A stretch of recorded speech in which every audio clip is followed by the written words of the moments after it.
থেকে আমার রাজ্যে কেউ হাসবে না, যদি কেউ হাসে তাহলে তাকে শাস্তি পেতে হবে। হ্যাঁ, এরকম এক রাজা ছিলেন, স্বভাবে ভীষণ রাগী, সামান্য কিছু হলেই তিনি রেগে যেতেন। একদিন তিনি ঘোষণা করে ফেললেন, আজ থেকে আমার রাজ্যে যদি কেউ হাসে তাহলে তাকে শাস্তি পেতে হবে। এটা শুনে তো প্রজারা ভীষণ ভয় পেয়ে গেল, তারা দুঃখী হয়ে গেল, রাজ্য থেকে হাসি হারিয়ে গেল, শিশুরাও চুপ হয়ে গেল। রানী তো সব লক্ষ্য করছিলেন, তিনি জানতেন রাগ দিয়ে রাজ্য শাসন করা যায় না। তিনি তাই ঠিক করলেন রাজাকে একটা শিক্ষা দেবেন, কিন্তু রাগ দিয়ে নয়, বুদ্ধি দিয়ে।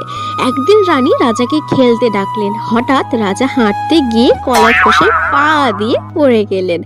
সবাই প্রথমে ভয় পেল, কিন্তু তারপর আর কেউ হাসি আটকে রাখতে পারেনি। রাজা নিজেও হেসে ফেলল। সেই মুহূর্তে তিনি বুঝতে পারলেন হাসি ছাড়া রাজ্যই নয়। রাজা সঙ্গে সঙ্গে নিজের ভুল বুঝে নিলেন এবং বললেন, আজ থেকে আমার রাজ্যে সবাই হাসতে পারবে। আর রাজ্যে আবার আনন্দ ফিরে এলো।